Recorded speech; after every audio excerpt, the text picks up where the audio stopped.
Oh my gosh. Okay. Oh, I'm done. that was a lot. Yeah. Yeah, that's what happens when I turn my phone on. I start to get more and more things, and it just becomes this nonstop barrage of beep, beep, beep, beep. I'm just like, wow, okay. I have a lot of things I have to pay attention to. Yeah, it's fun. Yes, yes, yes, yes. So Yes. much yes. Yes, yes, Nonstop Lauren, and yes. All just yes all the yes. time. Yes, Jess. Oh, yes. Yes, Always yes. yes. Right. Uh, let's start the show. A big hello to our Twitch users and viewers. Welcome to the Arghon AI live stream. My name is Paula, and I will be your host today. I am joined by the lovely Jess and the lovely Lauren. Hello, ladies. Hey. We are so happy to have you tuning in today. If you are new to the Arghon AI Twitch channel, be sure to check out Arghon AI on our different social media platforms such as Facebook, Twitter, and Instagram at Arghon AI. We also have a wonderful and exciting YouTube channel, youtube.com/Arghon. And if you would just like to know more about the company, click around the website a little, head on over to arghon.com. There's a lot of wonderful, beneficial information over there. You can actually download Arghon AI to all of your devices and begin interacting with and talking to the Arghon AI artificial intelligence, what it is. What we also offer is something called Vision 2020, and it is a platform that is used to teach people how to code for artificial intelligence. We provide all of the lessons and templates in this learning AI journey, as well as an area to practice your own AI coding. All of this is available to utilize right this moment, all for free to be excited about it. And we hope you would check it out and click around and let us know what you think of it. If you have any questions, would you restate all for free to the, can you repeat that, please? it is all for free to the end user, all for Okay. free to the user. Yes, it's all free. So it's very exciting, and it's something that we're really excited about, and we are excited to see the world learn how to code for AI because in these technologically shifting times, it's good to know about things you can do to equip and empower yourself during this time, as opposed to just let all of these advances happen and you having to catch up to it. You can really be ahead of the curve with this one. So yeah, we encourage you to go and check it out. We are a little part of the Arghon team. We are a little part of a bigger team who comprises Arghon. And yes, we are here today, and we are here 4 days a week, Monday, Tuesday, Thursday, and Friday, and we give you new content with every episode. So on Mondays, it's our flags and polls episode, just any kind of scenario, and we kind of pose the idea of AI versus human, like which scenarios would be most beneficial to said scenario. It's not always the AI that wins. It's always just an open conversation, and it's a lot of fun. That is our Mondays. Tuesdays is our topic Tuesday. So today we have picked a few news articles pertaining to the discussion of artificial intelligence, and we discuss them amongst ourselves and the viewers.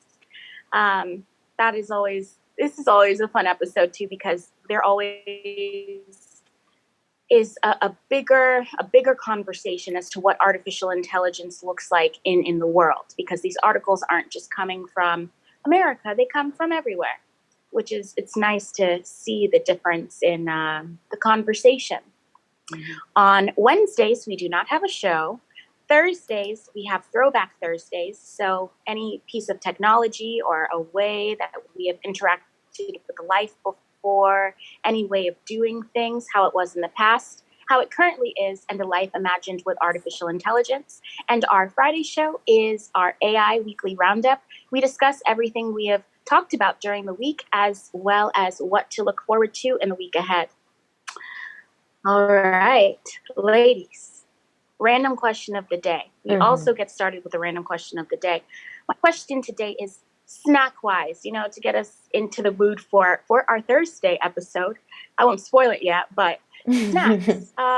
Would you like, what kind of snacks do you prefer? Do you like sweet or savory kinds of snacks?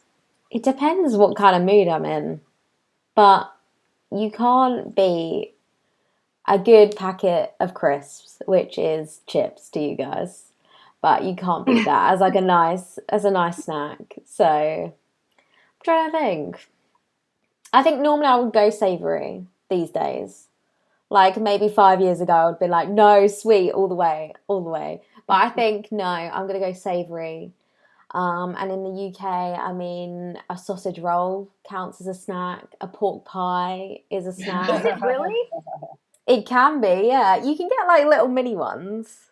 So it depends on how greedy you're being, but you can get like little mini ones. But yeah, I'm gonna go for a savory snack, and I'm gonna go. Oh, that's hard. There's too many. I'm just gonna play it safe. I'm just gonna go some crisps or chips. To you guys. Not bad. Those are really good choices. I think for me, gosh, I feel like I'm an equal opportunity person, and I don't want to say that because it sounds like a cop out. It doesn't. It's like, because here's the thing: it depends on what the snack is and what the mood is. Like, okay, so like to me, like similar to what Jess said, like sometimes just food can actually just be a snack. Yeah. So like for me, eating like a chicken wing could be a snack. Yeah. You know what I mean? And like it would just be a snack that it'd have that like you have a few wings and then you're good like for a while. It's not a meal per se, but it's pretty solid. So I would say but then sweet thing. So here's the thing. I'll just say what I'm doing lately because this answer will change in like 3 weeks. Lately, what I really like is on the sweet side. I like eating fruits. So we have like cherries and strawberries and like. So I like doing that, and then I also like for a snack like having cucumber, like cutting that up and then just eating that. So it's more about like the sensation of the thing makes me feel like I've snacked. Do you know what I mean? So like if it's bright, crisp, and crunch, like if there's a sharp bite to it, like a crunch, not a crunch, it's like then I feel like I snacked. If it's sweet or not, it doesn't really matter. It's more about like, I guess, I don't know if that's boredom or not, but like if I'm snacking, then yeah. I've tried to do the chips thing, Jess, but I always end up with a mouthful of cuts, and I just can't take the pain. Yeah. So for me, it's usually like I'll do like a fruit or a vegetable, and I like will just eat that like I'll eat salad like chips because when they're fresh they have that same kind of crunch. That sounds so like I don't mean for it to sound. No. I mean you all can tell if I'm like tell the audience if I'm like being full of nonsense here. No. You don't though. These are normal snacks. Snacks are it's just food, It's like, what do you like to eat every now and then? You know what I mean? Like it's not anything that's like the end all be all. Snacks.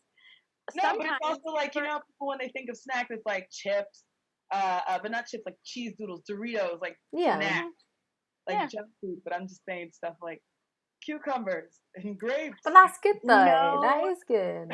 I love cucumber. Good fuel for the body. Yeah, it's good fuel for the body, and also snacks. I really do think snacks can be anything that you make it. It can be a sausage roll. It could be some carrots and hummus. It could be anything, really, really could be. I have a question on the sausage roll thing. Yeah. Okay, so is it like just a regular sausage roll where it's like a dried sausage roll, or is it like something you have to actually heat up, or can you just slice into it? You can do either, whatever you want. So it comes wherever you get it from, pre-made, so it's ready to go hot or cold. So if you fancy heating up, you can, or if you just want to eat it straight from the fridge, you can do that too.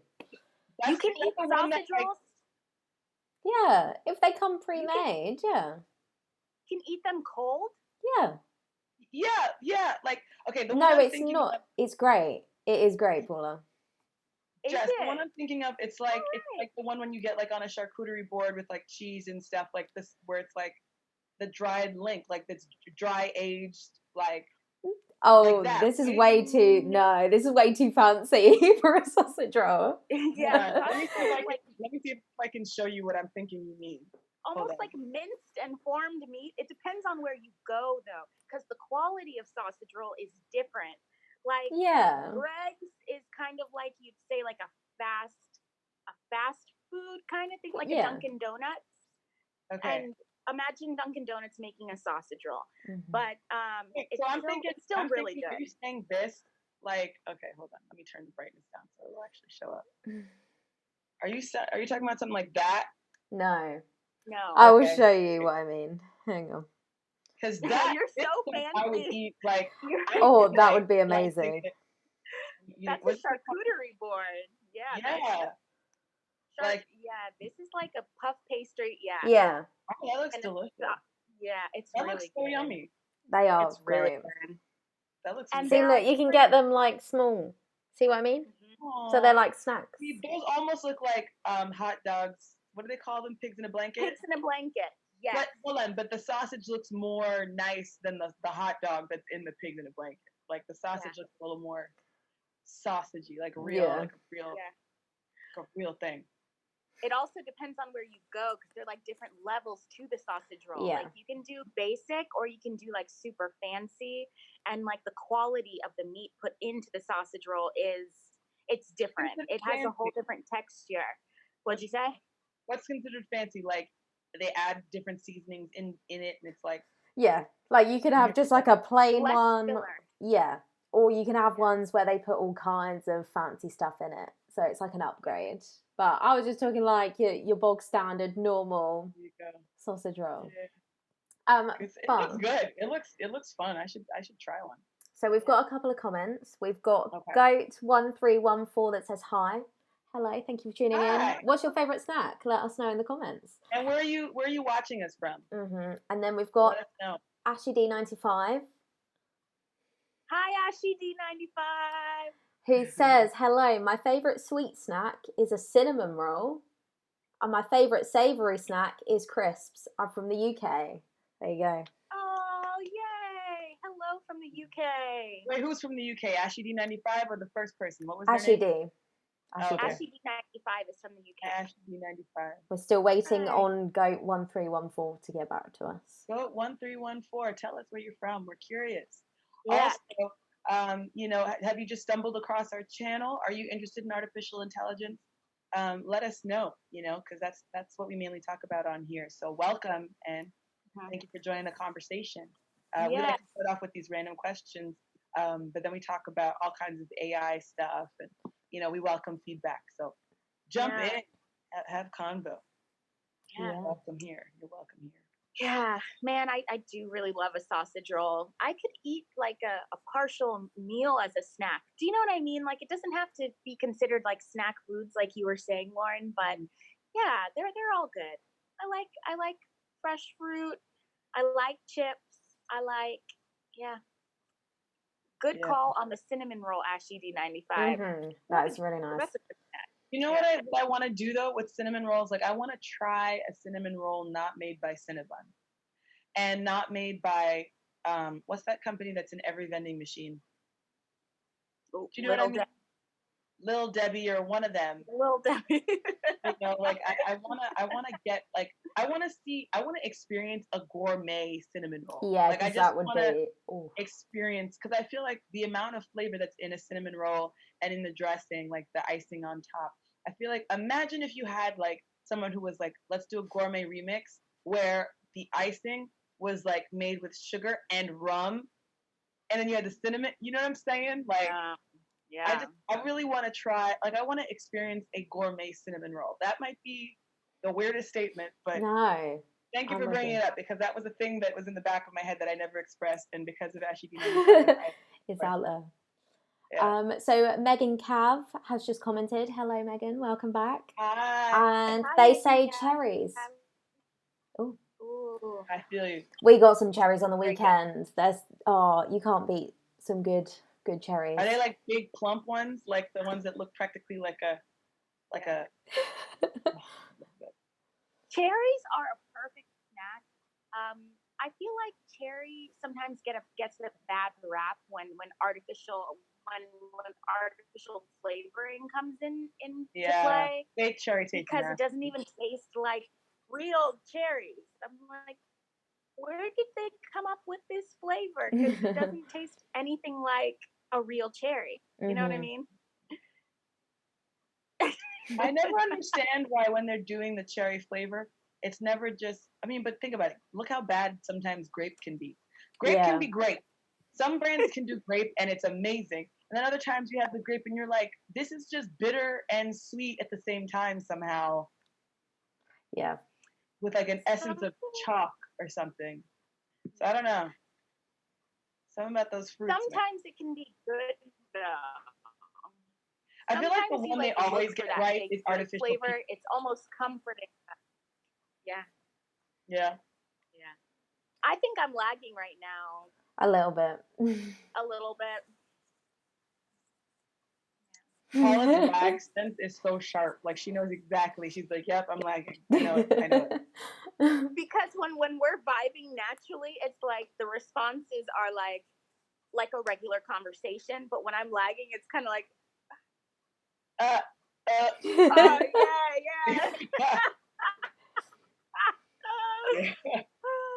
But it's okay. We make it work. We make it work. Making it work, right? How we do it. Yes. Well, ladies, thank you for entertaining my random question of the day. It was a good one. Yeah. And when it has food in it, like you're gonna get conversation from it. Mm-hmm. True. Shall we get started on these news articles? We shall. On the topic. Okay, well, the first article is pertaining to spacesuits. So, Jess, please explain to us what this interesting article is about. I will. So, third week, and I've now gone from forests to last week was underwater, and now I'm in space, or I'm going to space. You can't stick to one geographical region for a hill of beans. No. So I'm taking you ladies on a ride the last 3 weeks. We've gone all over the place. Strapped in. Strapped in. I'm ready. So this article is from Wired, and it's by Daniel Oberhaus. And the title is NASA's new moon-bound spacesuits will get a boost from AI. Dun, dun, dun. So it was a good article. Yeah, I saw it and I was like, maybe I should not go with the whole world thing again. But I was like, no, this is way too cool to avoid. If it's your theme, it's your theme. Mm-hmm. Jess, you can't help being yourself. You can't help it. It's true. You can't help that you're expansive in your thoughts of how artificial intelligence will change the world. I mean, it's fine. There you go then. Fine. Keep going. Okay, right. So it was a really interesting article. So basically, a few months ago, NASA unveiled apparently its next generation spacesuit, which will be worn by astronauts when they go to the moon in 2024. So this is 4 years away. Crazy. So I'm here for it. Yeah, so this is basically a part of a larger plan, apparently, to establish permanent human presence on the lunar surface. And this is called the Extra V. I cannot even say that. I should have looked that up before I got on, really. Extra V. Sound it out slow. You'll be fine. So it's Extra VEHICULAR. Vehicular. Mobility unit. Extravehicular. Yeah. Mobility unit, or I'm going to keep to the short, XEMU. And this is NASA's first major upgrade to its spacesuits in nearly 40 years. Wow. Insane. Yeah, that was they had some old ass designs. We're still doing boxy. Well, I think with the whole like Avengers suits and then obviously SpaceX, I think they're like, we need to upgrade. We need to do it. We can't keep these old fashions. Yeah. No. So a part of the XEMU's suit is there's something called a portable life support system, which is effectively, it's a backpack that turns the suit from bulky fabric into a personal spacecraft. So this just, it grabbed me. I was like, this just keeps going and going and going. And basically, this portable life support system deals with the suit's power, communications, oxygen supply, and it regulates the temperature. So effectively, the astronaut can kind of crack on, do what they need to do while the suit kind of takes care of the rest of it. But the reason why I'm explaining this is because the first time ever, some of those components in the life support system will actually be designed by artificial intelligence. Mm-hmm. Crazy. So apparently this backpack needs a lot of various components, which obviously means squeezing a lot of stuff into less space. And apparently this is a complex, it is a complex problem that apparently a lot of aerospace engineers deal with a lot of the time. So they are used to this, but because NASA is sort of like, we want boots on the moon by 2024, it just means that the engineers just don't really have the time to sort of, take weeks on end to kind of, plan out and figure out what they're going to do. Yeah, and basically debate with one another what the ideal shapes of, each widgets and stuff like that is. So yeah, they're basically piloting a new AI-fueled design software that can rapidly come up with each of these components. So PTC is the company behind this software. And yeah, the basic idea is to feed the software a set of requirements for, the component's max size, the weight, the temperature that it might be exposed to, and sort of let the algorithms kind of figure the rest out. But yeah, so PTC software combines several different approaches to AI. So the first one is generative adversarial networks. Hopefully I said that correctly. Generative adversarial network. Yeah, that's it. Which apparently is like a game-like approach where effectively what you've got is two machine learning algorithms that you put up against one another in a competition to basically design the most optimized component, which is one crazy. Generate, and the other one challenge. Yeah. So you have generative adversarial, and then it creates. Yeah, and then the second one is just genetic algorithms, which effectively just generates multiple designs, combines them, and then basically takes the best designs that it comes up with. But yeah, it's a really interesting article. I'd recommend everyone tuning in to go read it for yourself. It's in the chat. But what I found also really interesting is it kind of goes into speaking about engineers actually in other industries using AI-driven design software. We've seen it in cars, sort of apartment complexes, stuff like this. And it's really interesting because bias is something that comes up quite a lot on this Twitch channel. But it's saying that us humans, we have a bias when it comes to things like design. So we like to stick to the right angles, we like to stick to flat surfaces, certain dimensions that we're used to. But AI kind of challenges those biases and sort of shows new solutions that we didn't think of before. So yeah, it's really interesting that an AI can kind of come up with all these different designs, and it's gonna potentially send us to the moon in 4 years' time, which is bananas. It's crazy. But yeah, it's a really interesting article. Definitely go read it for yourselves because there's so much more to it. Obviously, I just don't want to read the whole thing out, but it's we're going to take us to space. Crazy. Yeah.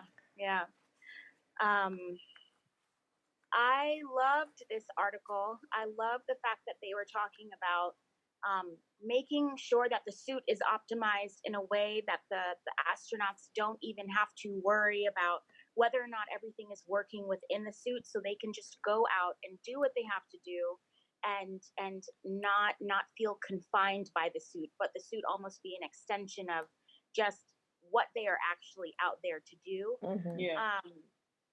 Having that security in your suit to regulate your temperature, to regulate the oxygen levels, and make sure that nothing is compromised while you are out there and doing your job is ultimately where that beautiful relationship between people who have these ideas and AI come together. Because um,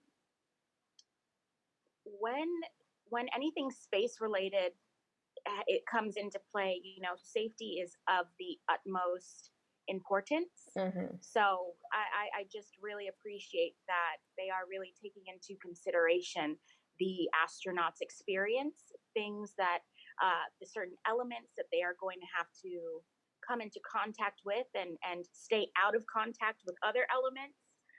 It's all very important in the making of these suits, and utilizing AI to come together in the creation process is truly fascinating. Yeah, and I think it's also that thing of like the engineers currently, again, they don't do a bad job, but it's just the fact that AI is a tool that's going to help us make these advancements so much quicker. Because again, as we said with the coral reefs last week, our lung capacity can only handle so much before we're like, no, we can't be underwater anymore. So sort of being able to adapt and sort of, change these components, and AI again is going to think differently than us humans. We're kind of, stuck sometimes in a certain way of thinking. So, yeah. Yeah, I mean, I'll talk about a few things that I really loved about this article. And I think, much like Paula said, I agree with a lot of what she said. But there are a few other things that I think made this article extra special.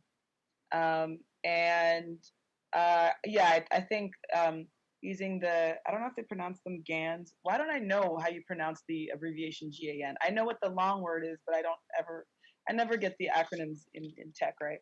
But yeah, I think that that's always so cool. It's part of, and what's funny is that element pops up in the article that I have next, because it's such a part of what makes AI so fast, and it's a part of that adaptability that is kind of inherent to the technology, the generative adversarial networks. And so it's really cool to see it, being used in this way. And, again, this article just reminds us there are so many applications beyond just, the things that we use here on Earth.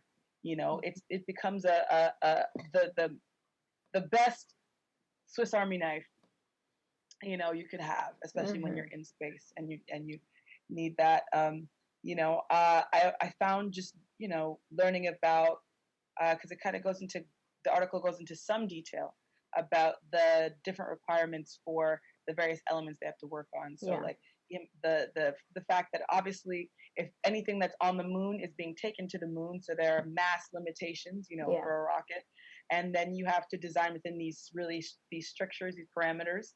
And so an AI can help you run through the largest number of possible design options, and then take that into, the actual build of, whatever it is, whether it's the chassis for a space rover or, a suit design. But I think the one standout in this article, which to me just felt like a continuation on a theme with Jess, was the discussion of pea cement. Yeah. Pea cement. It is what it sounds like. Yeah. That's why I didn't bring it up.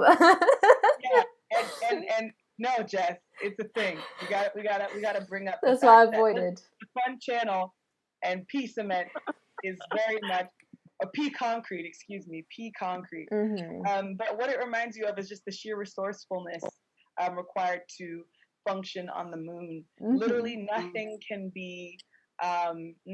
really be taken for granted or left to waste.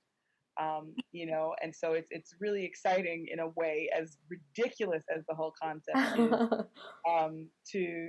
to to see that, you know, yeah, I mean, you don't necessarily have what is the word, uh, uh, unlimited water, unlimited access to water, but what you do have is what happens to your body when the water goes through it. Mm-hmm. So I just thought, in the discussion, it's so great that we can talk about many things, Mm-hmm. and that somehow Jess managed to stay Always. on brand once again. Even though I brought it up, it's Jess who introduced the article, so Jess gets the credit for Damn. somehow making it into the discussion of AI. I was gonna So try and, you know. I was not gonna let you avoid it. That's I was fine. not gonna let you avoid it. That's great. I tried, but you know. That's funny. I mean, does anyone have any comments? I mean, to all the people watching, you know, what are your thoughts on peace and that? Peace. You know, going back to, you know, in space, thinking about the resources, you know, things really can't be wasted up there.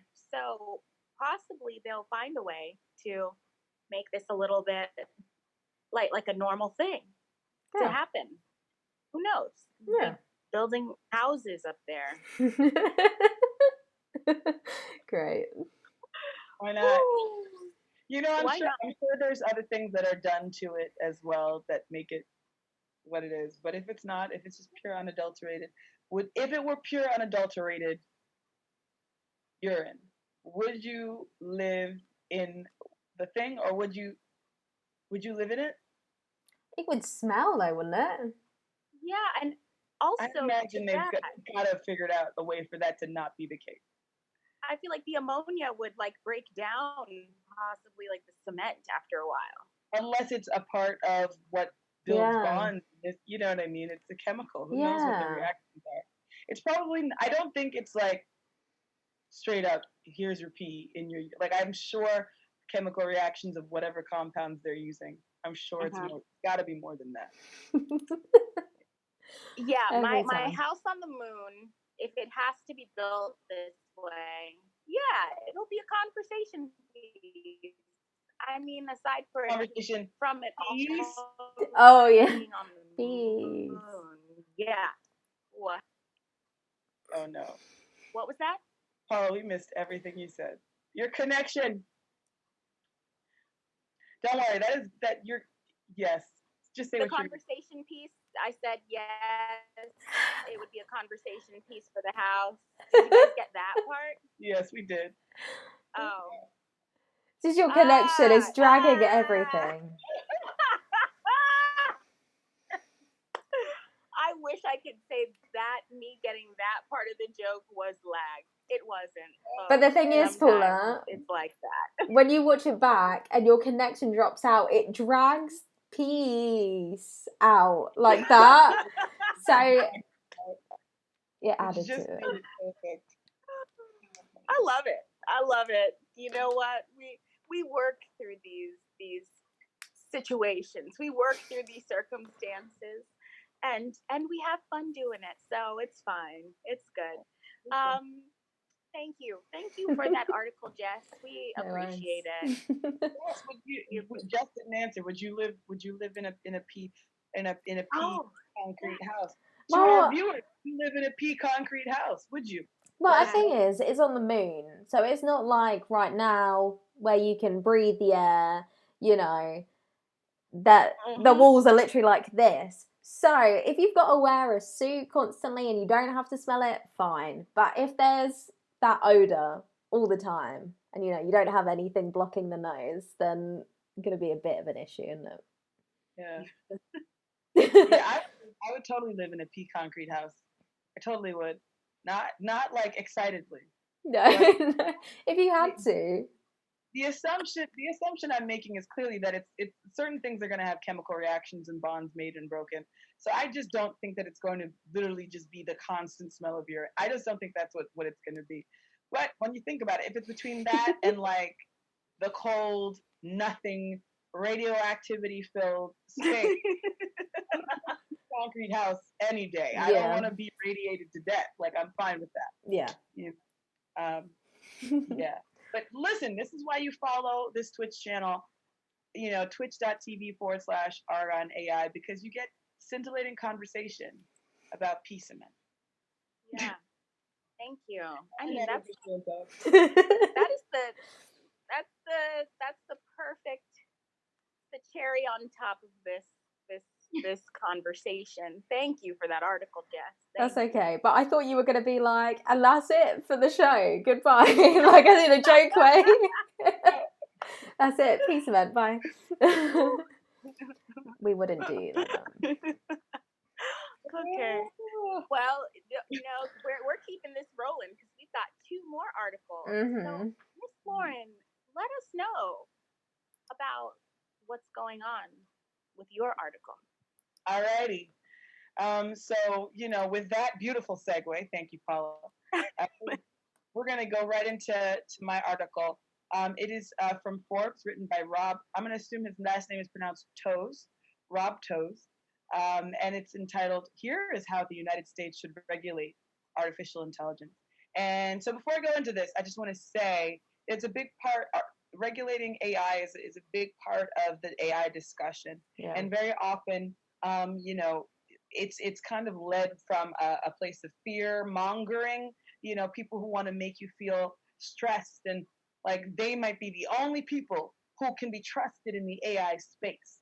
And what I want to say is that's not the case. That's not how we, as a company, operate. We believe in empowering the user to know about AI, get in on AI, become comfortable with it and aware of it, so then you can make informed decisions and actually be a part of creating it. So taking you from being just the person who is affected by AI to the person who is affecting AI. So, and to do that, as we say, go and visit arghon.com/vision 2020, because that is where we make our platform, our integrated developer environment. That's the programming platform where you can actually learn to code for AI. Whether you've coded before or never coded in your life, this is a chance to up your game, step it up.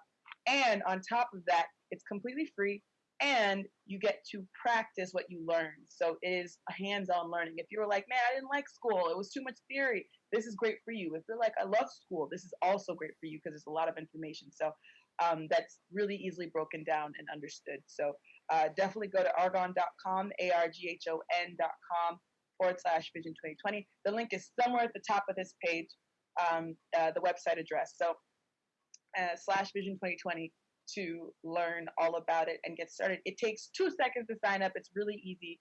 And then, you can create things and actually see Arghon using the features you create. So it's really excellent. And, if you want to share it with the entire Arghon user base, we have, 87 countries or something like that? We're operating in 87 countries. I think it's, so if you want to share it with the people across the world, literally, then you can create whatever tool and then, send it to us and say, hey, listen, my Arghon's using this. I want everyone's Arghon to access it. So what we talk about is not just, making something for you, but actually being able to change the trajectory of AI. And again, anyone can do it. You don't need a degree. You don't need to be a certain gender or have a certain background. This is for you. All are welcome. All right. So now I'm going to get into my topic. So here's how the United States should regulate artificial intelligence. And it's a really great article. And it talks about, this article is really talking about, okay, what does it mean to regulate AI, and what has regulation of industry looked like in the United States from, the beginning of our government. And essentially one of the things that this article highlights that I thought was actually quite smart and real is that, in the US historically, when certain industries needed to be regulated, such as food safety and making sure that food production is done in a sanitary and safe environment, in order to ensure that that was the case, they created the Food and Drug Administration, also known as the FDA. When, we had the stock market crash in the 30s, instead of saying, okay, senators need to go and constantly regulate and make bills and pass laws to regulate the financial exchanges, they said, you know what, let's actually just create a commission, and we call it Securities and Exchange Commission, the SEC, who check, they're the ones who are saying you're going to jail for insider trading. But essentially what the U.S. has done in throughout its history is actually created organizations, institutions, basically these administrative bodies that regulate various industrial parts of business of our capitalist economy, and and as well as things like the environment. So the Environmental Protection Agency, which I'm sure many of you who are aware of climate change and the science behind that know about the EPA. All of these different organizations, these different administrations, it's their job to regulate facets of how the country is run beyond just going to the president or the House and Senate or the judiciary. There's an administrative body to the United States, which actually is able to be more nimble than if we were to say expect senators to pass common sense laws about AI regulation, food regulation, etc. And so this article is basically advocating for the need. It presents the need for AI regulation as essentially they're saying, the time has come to create a federal agency for AI. So it's saying across the AI community, there's a growing consensus. This is the quote. There's a growing consensus that regulatory action of some sort is essential as AI's impact spreads. And then it mentions things like, you have deep fakes, you have facial recognition, you have autonomous vehicles, you have algorithm bias, all of these different things that people are questioning. They're going, okay, well, if we're going to use AI on a wide scale, there are things of concern. And we at Arghon, we are aware of these public concerns. We don't just ignore them. Again, it's a large part of why we say be educated about AI so you can make informed decisions. We are not saying that the idea that anything is all good or all bad is not in fact true. Everything is a tool. AI, like a hammer, like a microphone, it is a tool that can be used for positive effect or negative effect. And so that's a big part of why we even bring it onto this channel to discuss. And to our viewers who are watching, let us know, what are your thoughts about the fact that about AI regulation? Let us know what you think about the possibility of creating an administrative body like the IRS, who manage taxes and check that to make sure that everybody's managing taxes, or the FDA, or the Environmental Protection Agency, the EPA. What are your thoughts on that? But this article posits creating an AI, essentially administrative agency, to kind of watch AI, to kind of help regulate the industry. But it says one thing that I think is really important, that has to be in any discussion about AI regulation, this has to be considered. And it's the fact that AI, again, as a tool, has many different kinds of use. Yeah. Right? There are many different applications for it. And as a result, you cannot regulate all of AI the same. Mm-mm. Right? AI used in things like space vehicle construction, it's used to iterate and build, and maybe there are rules on that, but you can't have a rule or requirement that then makes it impossible to generate new ideas for building a space rover. You have AI in finances, and so maybe you regulate it so that if we're talking about its application in the stock exchanges and whatnot, you say, hey, okay, you can regulate it to make sure that people aren't unfairly gaming the system to make money off the stock exchange. But you also have to make sure that it doesn't stop the ability for people to get into the space, make money, trade, and experience success. In dealing with things like, okay, art generation and creation. You have things like, okay, let's look at and let's focus on intellectual property rights. I own this artwork, therefore. But we don't want it to stop people from being able to use AI to create new stories, to create new animated films and images, or etc. So this article, while bringing up the idea, also says we got to have common sense even in that. But one of the great things that it mentions about having this new AI administrative body, it would be that it because it can look at, it has more flexibility since that's all it does. It doesn't make Yeah. laws about, you know, holidays and, I don't know, gun control, whether you're for or against. Its only focus would be AI. It has more time. The people have more time and ability to become savvy as it relates to the multiple applications of it. I have my thoughts on it. I'm sure you can kind of tell what they are to some extent, but I'll get into them after. But I want to throw the discussion out to Jeff and to Paula and to you, our viewers. Comment, let us know. But what do you think about this idea of creating this administrative body? Is it the right way to go? Do you agree, disagree? And possible pitfalls and benefits. Okay. All right. I'll go. I'll take a stab at this. I believe that with anything, I do believe checks and balances, it is a necessary thing. Where it comes into something that I think the people are going to make or break this. Really and truly. I mean, artificial intelligence, the discussion of what AI is right now. Another reason why I love this channel so much is that we are discussing what the current narrative surrounding artificial intelligence is.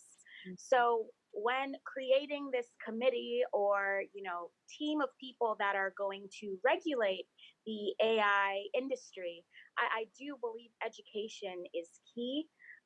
People need to be well versed in what they are ultimately trying to create checks and balances for. So, I mean, on one hand, I definitely can see this being something that is useful and good.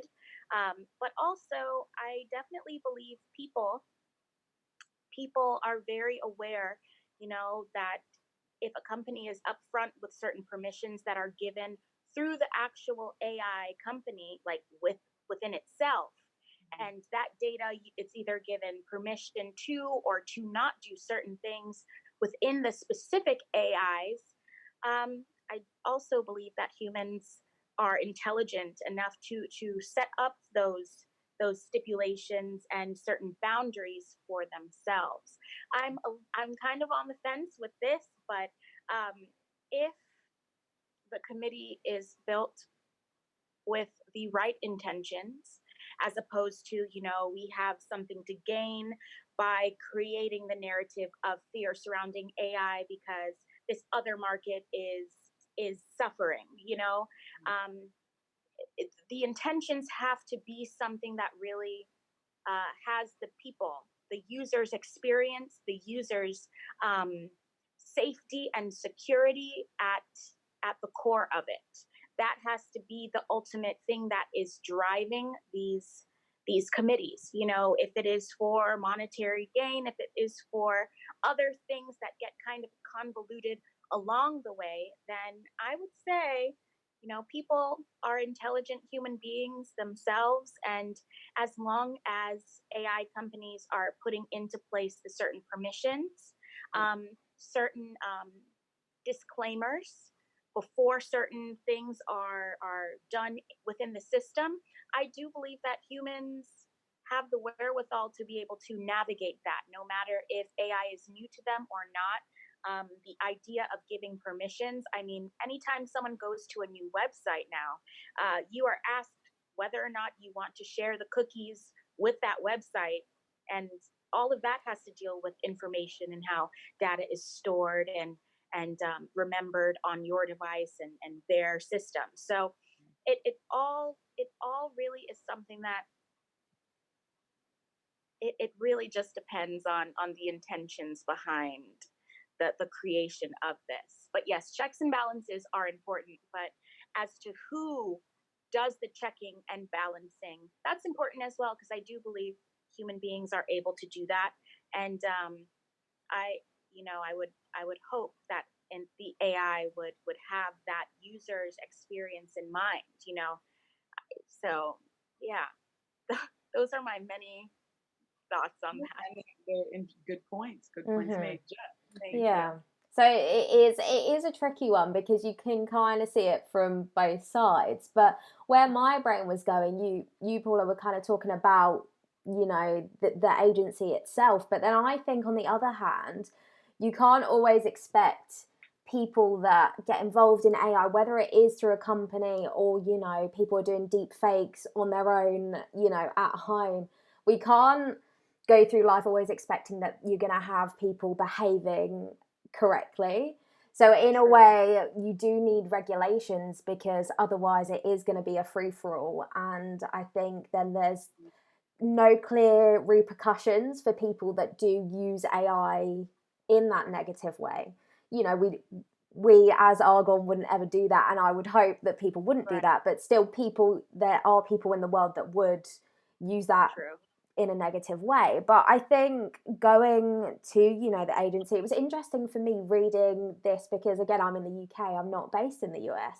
So it was kind of interesting reading through it and sort of how it's dealt with over there. But I think, yeah, the main important thing that is, if this agency does become a thing, then they need to realise, as Lauren was saying, that there's so much more to AI than just it all being swept under one category. There's so much to it. So they need to be aware of that. And also, you know, these people making these regulations need to be aware of AI and actually what it is, because otherwise they can't be putting restrictions on stuff if, again, they're just thinking they're categorizing AI as this one, you know, medium. So it is hard, and I feel like there does need to be some sort of regulations, as I said, because otherwise you don't know who's going to do what. So I see the benefits, but also, again, as Paula was saying, you don't know sometimes what these people who are putting these regulations in place, what their motives are. It is a hard one. I kind of was, for some reason, going to the whole, bringing up Avengers again, the whole Civil War situation when they're like, you need to choose. Side with us or don't. For some reason it went to that. But yeah, it is, as I said, it's interesting from being from the UK, kind of reading into, you know, the different agencies and stuff from the past. But yeah, I think there does need to be regulations. But yeah, this agency, again, needs to know what they're talking about, because there are so many factors to AI that you can't just give one regulation to the whole branch of it. Yeah. Exactly. Yeah, I'm very much, I think, in concert with you two ladies. You know, I think the biggest thing is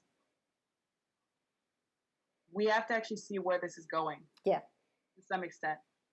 I have no problem with regulation existing. Like in most things, again, there's just, the regulation is about making sure that things stay in a common sense place and don't get into the kind of free for all that means that nothing has value anymore because we can deep fake everything.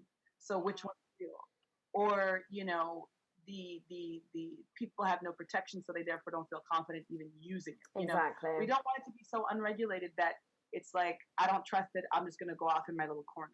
So regulation is actually just necessary to create confidence in the industry. But on top of that, we actually have to see, I think it's really important for these industries to see where AI is going, to see, you know, to actually have a clear view of what makes someone a good actor in the space versus a less than trustworthy actor. Yeah. And there has to be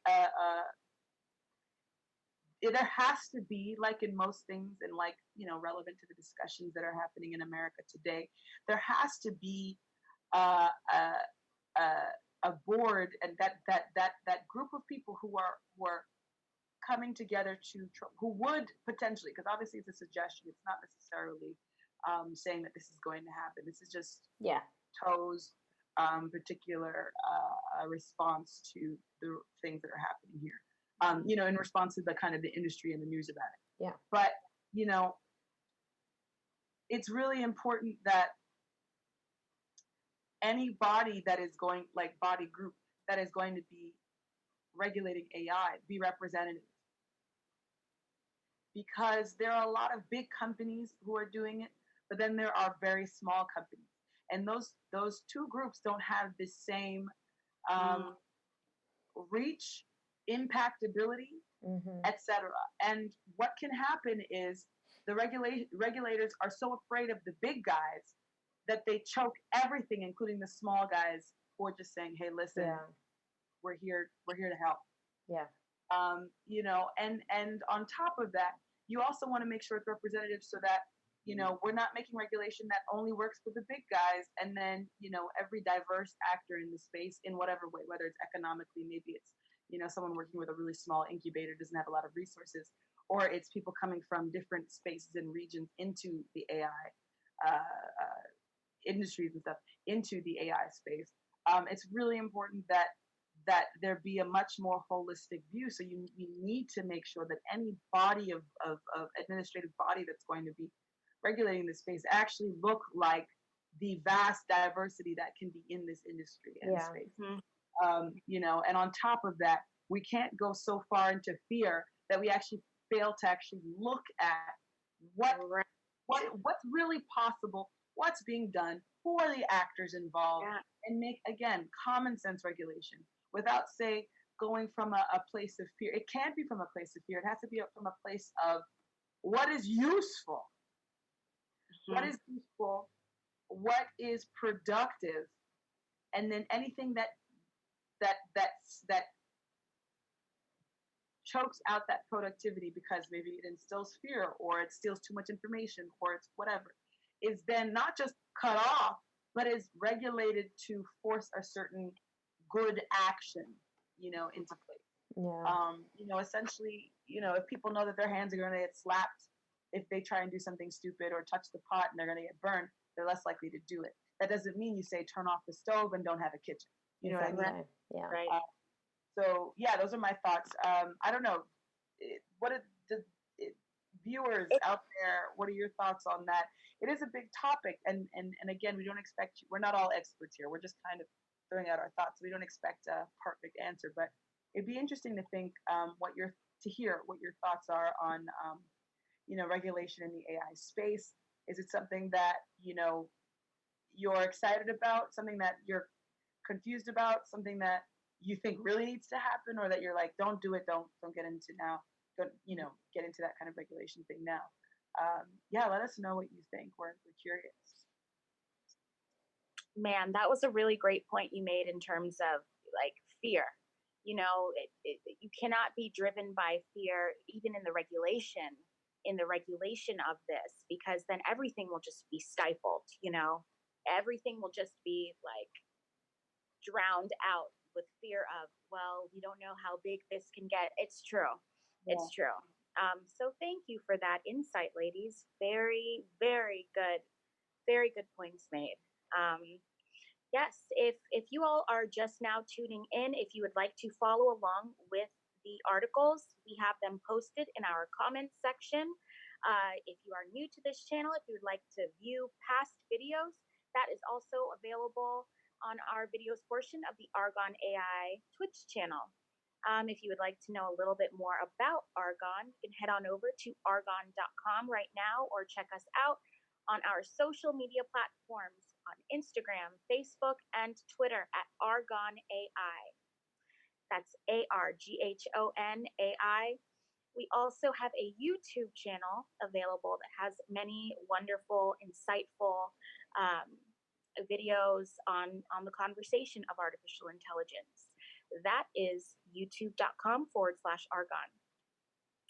All right, ladies, I am going to bring us home. I'm going to bring us home. My article is called Artificial Intelligence Set to Dominate Operating Rooms by 2024. This is an article out of Forbes, and it is from Jennifer Kite-Powell.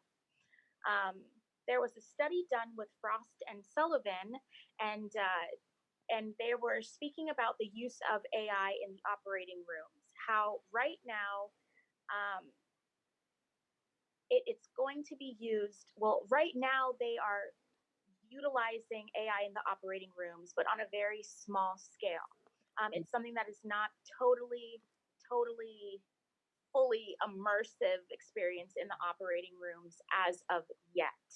But the AI will be seen more in the operating rooms to assist with any challenges that may be faced during the surgery. All right, so the growth opportunities in artificial intelligence and analytics in surgery, that was the study done by Frost and Sullivan. They said by 2024, the AI market for surgery will reach $225 million. Currently, last year in 2019, it was 69.1 million. So, in the next 4 years, we're going to see a huge shift in the way the surgeries are done, and just utilizing AI in the medical field, in the surgery space. All of these advances from the study, the patients would end up ultimately benefiting from all of the advances in the operating room to ensure that their safety is being double checked, triple checked by not only the medical staff, but the artificial intelligence as well, and helping the surgeons better perform their jobs. Okay, so some things that the AI can assist with would be before the patient is wheeled into the operating room, the doctors can ensure that the surgery can be done, that the surgery would go smoothly, and that the recovery process would be optimized with utilizing artificial intelligence technology. With AI in the surgery space in the medical field, they believe that there will be fewer complications, readmissions, or need for corrective surgeries, as well as earlier recoveries. All of those factors go into less money spent ultimately by the hospitals, and also less liability. It's like everything goes down a little bit with the use of artificial intelligence, because when you utilize AI, that human error rate decreases. It declines substantially. Like we were saying in past articles, even in diagnosis rates, one in 5 diagnoses with human doctors. Can you all still hear me? I'm sorry about this. Yeah, we can still hear you. Okay, can you see? You can't see me still. Can you see me now? Yeah. Yes. There we go. Thanks. 1 in 5 are misdiagnosed through human error, but with artificial intelligence, it goes into 1 in 100,000. So AI coming into the medical space, it really is it is a dramatic shift in just ensuring the best possible outcome for the patients. Right now, due to everything that is going on in the world with COVID-19, they are seeing that the adoption of all of these advances within the surgical rooms and the hospitals, it might be a little bit slower right now, because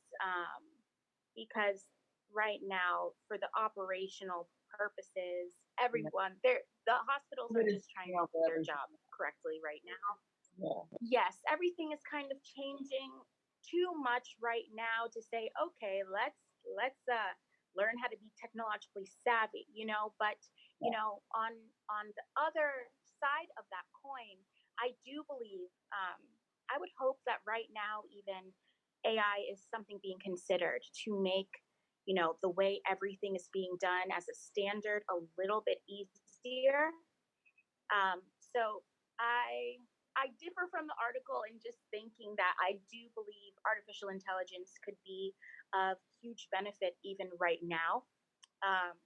It really can be something to make hospital staff a little bit, make their job a little bit more efficient, a little bit easier on the staff of the frontline workers, as well as the patients. So I do believe there is a peace of mind sometimes when you don't necessarily need a human interaction, especially during times like these. If there is something that an artificial intelligence brain can do instead of a human, I see just many benefits of that coming out of this time. So, you know, my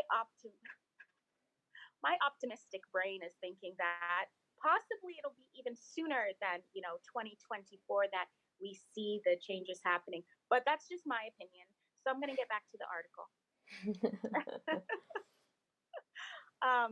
Yes. So the study revealed that operational solutions that help hospitals manage their strained resources could still see higher adoption once the crisis subsides. So this is just talking about, the seasons after what we are in right now have subsided.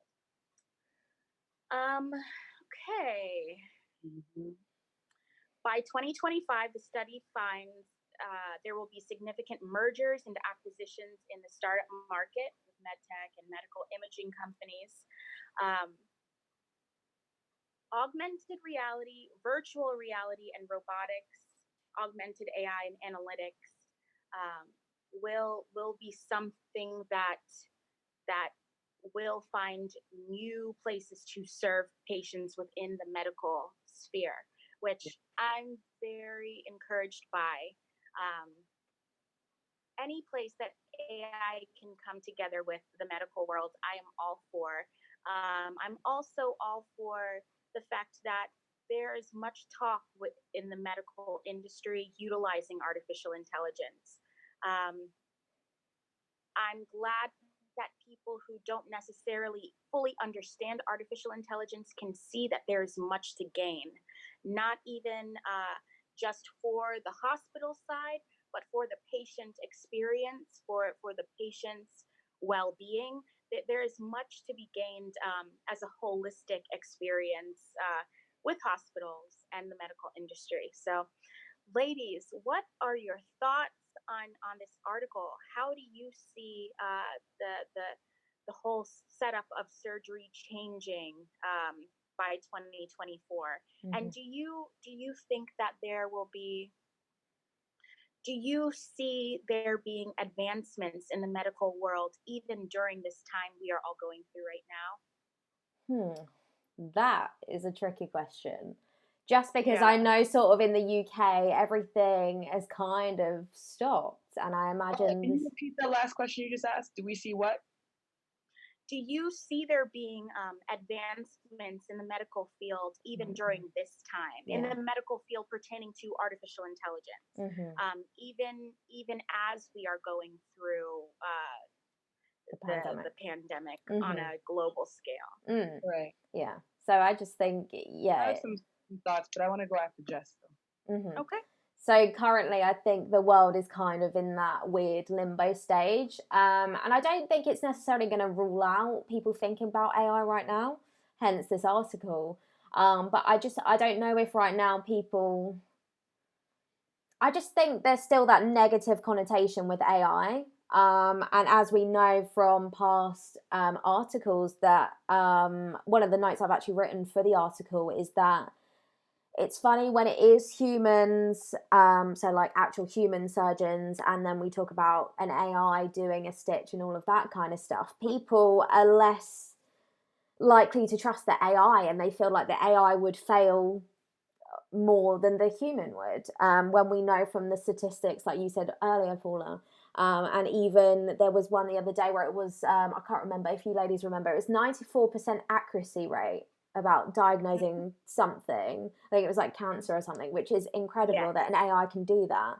So I'm not sure right now if people, because they're kind of blindsided, I think, with the pandemic. I mean, it would be amazing because kind of relating back to the article, you were saying about it not only helping the medical field, but helping patients. But I also think about the doctors, surgeons, healthcare professionals, all the workers that it's going to help as well. Because they're currently, especially in this time, they're very overworked. They're tired. So imagine a surgeon being able to walk in and not having to necessarily go through hundreds of pages of paperwork. They can quickly be briefed by an AI, and it kind of gives the facts of, right, is there, you know, what percentage is there going to be any complications, you know, all this kind of stuff. And I think also, you know, then imagining having the AI in the surgery room guiding this surgeon as well. So I see it as an aid, definitely. But right now, that is a tricky question. Yeah. It is a hard one. I mean, yes, I would like to think that people would think about it, but I don't know if, again, people need to have that more reassurance right now. I'm talking about. Yeah. With the pandemic. It's true. It's true. There's a few things that I noted about the article and about the discussion, and I'll kind of go in reverse order of all of them just to make sure I get your question answered, Paul. As far as advancements in the medical field right now, and is it possible? I do imagine that companies are that most specifically medical institutions have shifted a lot of their focus toward, you know, the COVID response, which is absolutely the thing to do, and it makes sense. But I also think about, you know, if we're looking at the industry and we're looking at AI in the industry, med tech, every company that's working in med tech isn't necessarily a medical company. It might be a tech company, right? And I'm sure that if they can have a response specifically related to COVID, they're working on that.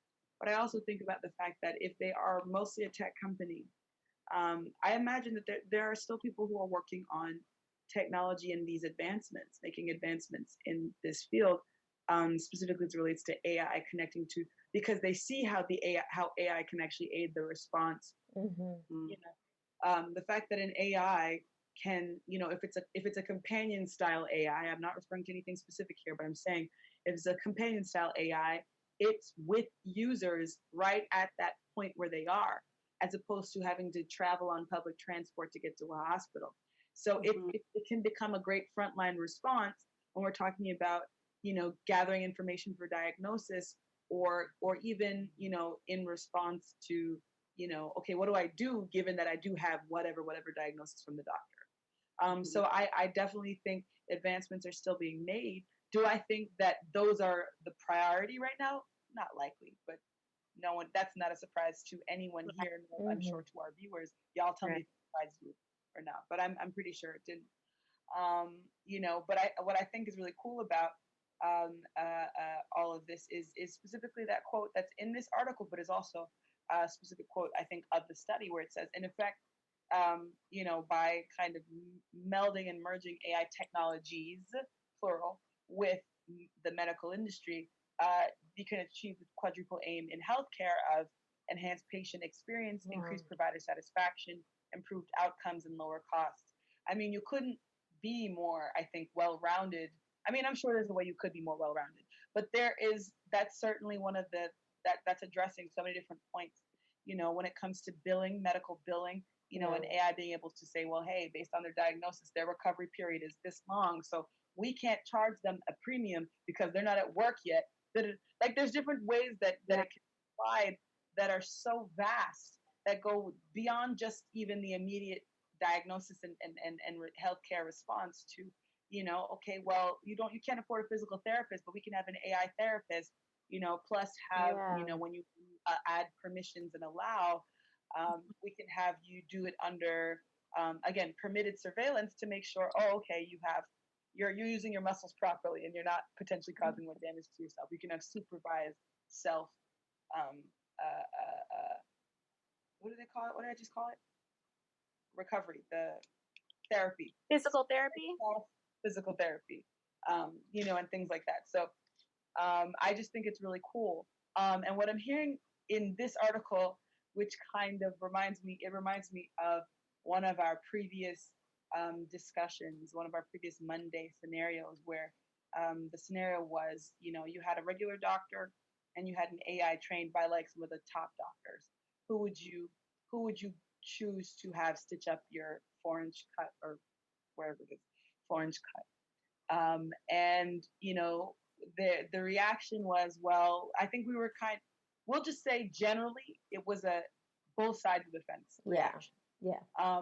And, you know, but the thing that everyone was sure about was like, oh, in 5 years, definitely it's going to be killing it. You know, I shouldn't use that word in the medical space. It is definitely going to be healing it. You know what I mean? Doing the job and doing it well.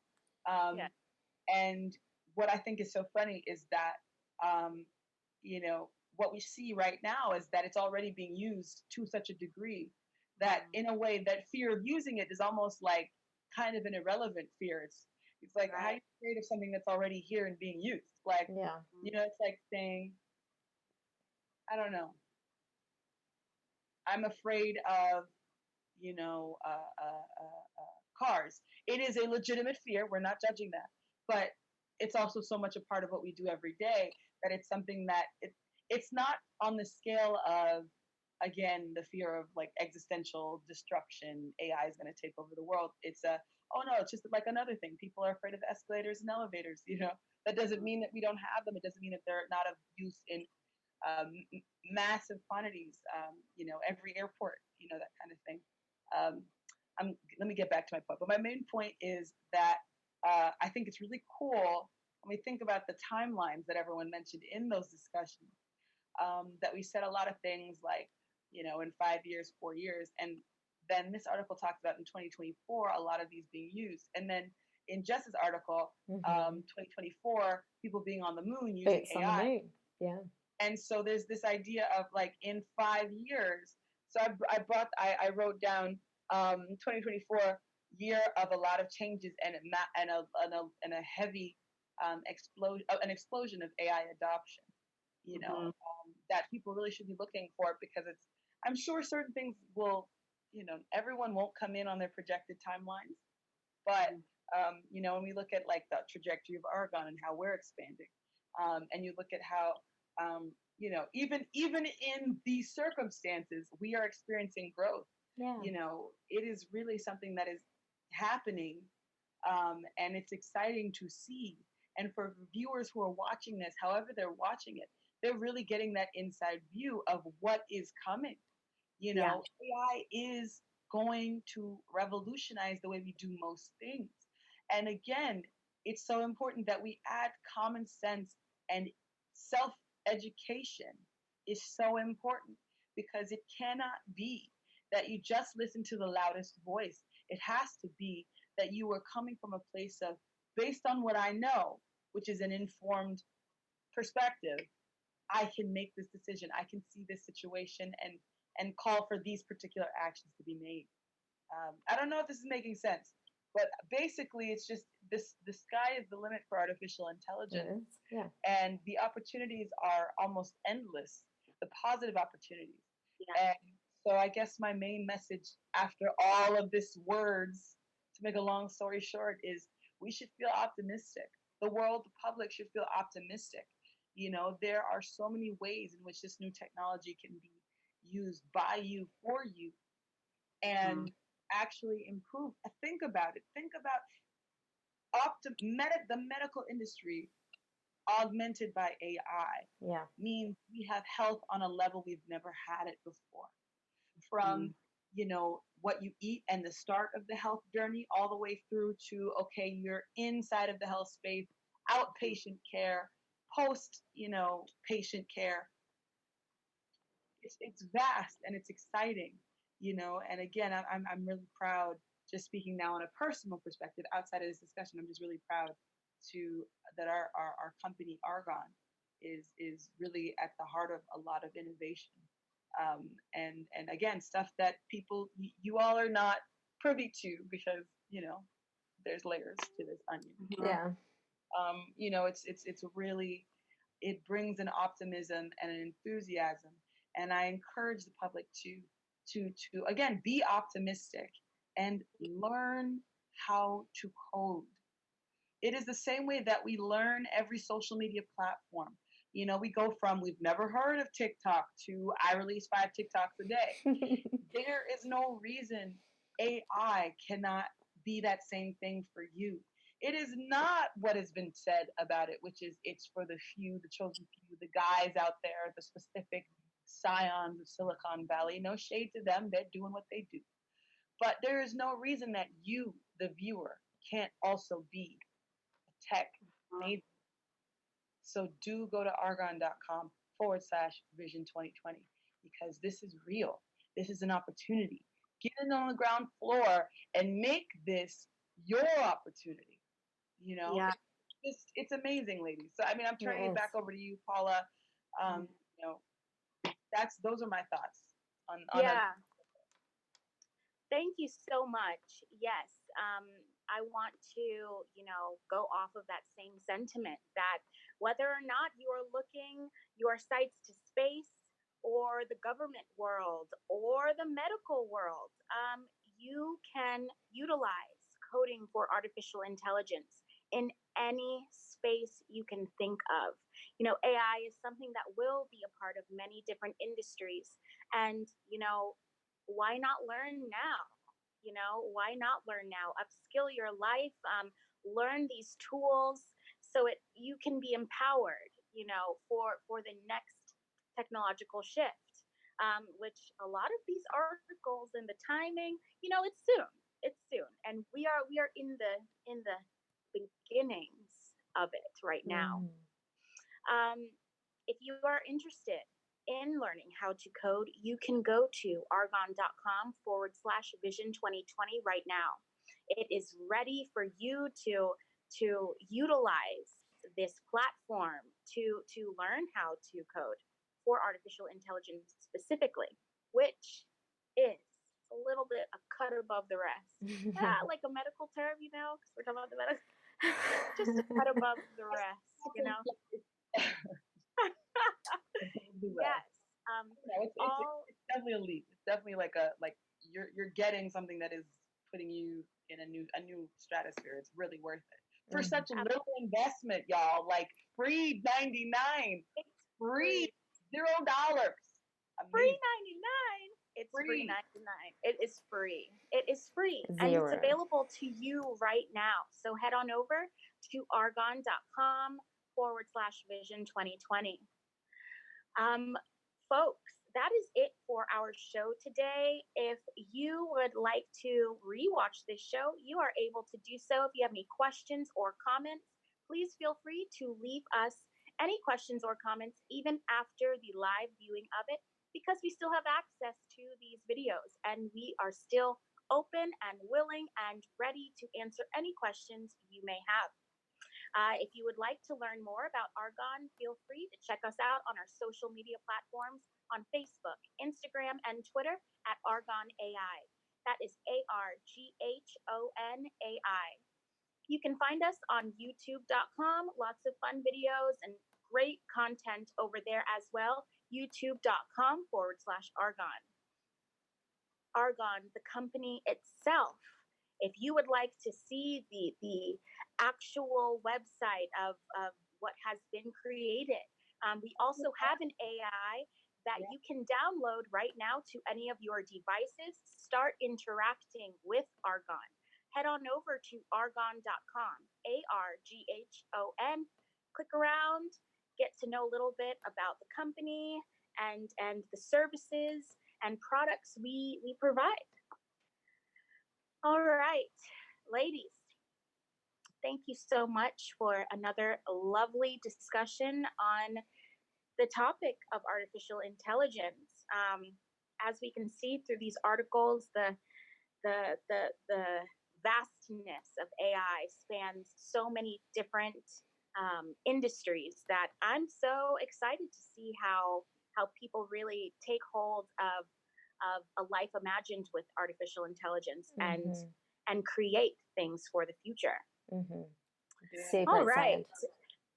We want to thank our Arghon AI Twitch users and viewers for coming on today and interacting with us. We always like the interaction. Please let us know where you're coming from, what the conversation of artificial intelligence looks like where you're coming from, and maybe some hobbies you've been up to during this time of quarantine. All right, we will be back on Thursday with our Throwback Thursday. Our topic will be cooking, how it was in the Hey. past, how it currently is today, and what a life imagined with artificial intelligence looks like, specifically pertaining to cooking. From all of us on the Arghon team, for those you see and for those you do not see, we want to say thank you so much, and we will see you on Thursday, 3 p.m. Eastern Standard Time, 8 p.m. British Summer Time. Bye, guys. Bye. Bye.